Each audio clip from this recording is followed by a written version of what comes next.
One of the most fascinating places here on the island is Kingston, with its World Heritage site rich in history that provides a wonderful insight into the island's modern and postmodern era. The history is nothing short of remarkable, and I've been lucky enough to tap into the fountain of knowledge that is Martin Purslow, the Director of Commonwealth Heritage on Norfolk Island. Whilst we're walking through the historic ruins, Martin explains it's the living history that excites him as much as the past. So this is a pretty incredible place. Now tell me a little bit about, we've walked through the main gates. Yeah. This is the prison. Yeah, so this is a prison that was built from the 1830s. And this is in the centre of the sort of convict area of this site. It's a space where you knew when you entered this place that you were going to be governed, you were going to be watched. We've got the centre of what is a pentagonal prison here, and all the spokes from the centre there are being watched by guards. Yep. You've also got prison range at the entrance there with a guard tower over there, and there's nowhere in here that you can hide. You're on view, and you know you're being watched, and you know you're being, if you like, to some extent engineered by the system here. The cells here are specifically designed so they're just a bit shorter than the average man is long, which is just another psychological thing, and it's another physical thing to make your life pretty uncomfortable here. You have to physically bend your knees to fit into the cell, to lie down in that space that's there.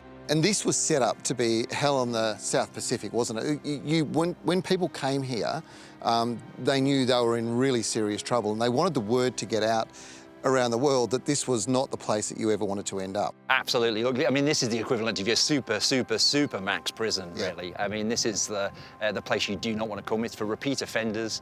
It's for political prisoners, Fenians from Ireland. It's for all those prisoners who have become too much like hard work on the mainland. And this is the place they are sent. Next stage of this is the prison shuts down, and suddenly we're seeing ruins here, and it's because the locals took the stone to build buildings, right? When this site closes down in 1756, it's effectively handed over under a charter from Queen Victoria to the Pitcairn people. They need stone to build their houses, they need stone to use around the island, and they are allowed to take the stone from the prison compounds. Why didn't they take the walls? If you lived here, would you take them down on the off chance that the spirits could get out and get you? I think it's pretty obvious that they've left the walls here because there's bad things inside, and from a spiritual point of view, you don't want those bad things coming out and getting you. And I think that makes perfect sense even today. To learn more about the Polynesian history, Martin walks me down to an excavation site where archaeologists have found artefacts dating back 850 years. This is probably the first and most significant civilization that was here, really. There's some stories here that are quite remarkable. Tell us about the dig that's going on behind us. Well, so, I mean, this is a really significant part of Norfolk Island's cultural heritage. From about, we think probably about 850 years ago, we had Polynesian voyagers coming here. They were landing here, we think, from the Kermadec Islands, from New Zealand. They were gone by the time that Cook discovered the island in 1774. What we're doing here is effectively following up on archaeological excavations that were undertaken from the mid-90s, in which they started to uncover more of the evidence of habitation here. So what was the evidence? Was it structures and buildings, or was it?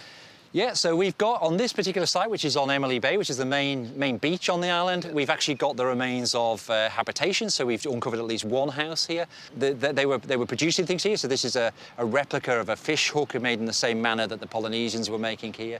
This is a replica of an adze or an axe that was made, found elsewhere on Ireland, but it's the sort of thing that they were making here on site. And one of these adzes has even been found in New South Wales, and it's in a midden, an Aboriginal midden from about 600-700 years ago. So we know that there was contact between the Polynesians here, where these adzes were made, and the Aboriginals on the mainland, and that's a new story.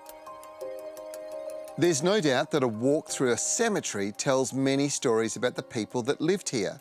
Marie Evans knows more than most about the people that lived here. She's a descendant of the original Pitcairn Islanders that settled here. Marie, this has got to be one of the most remarkable cemeteries I've ever been in. It's an incredible place. It's one of the oldest still in use today. We've got first fleeters here alongside executed convicts, the guards of whom they killed during uprisings, and of course Pitcairn Islanders. But this fellow here has one of the best stories, I reckon. So this is Thomas Salisbury Wright. So he's initially convicted for forgery, sentenced and sent out when he's 60 years old. He's 92. They find him with a couple of illegal printing presses and about £8,000 worth of forged notes. So we joke that... Sorry, what age was he? 92? 92. So they send him out here for 14 years and, you know, at 105, he almost makes it. Wow. I've got to tell you, walking in the footsteps of the people who've walked on this land in the past is very humbling. The stories of their lives, the trials, the tribulations, is remarkable. The convicts in this section and then some of the more recent settlers over here. And of course, don't forget about that 800-plus-year-old Polynesian history. It is just an incredible place, and this is part of the story you don't want to miss.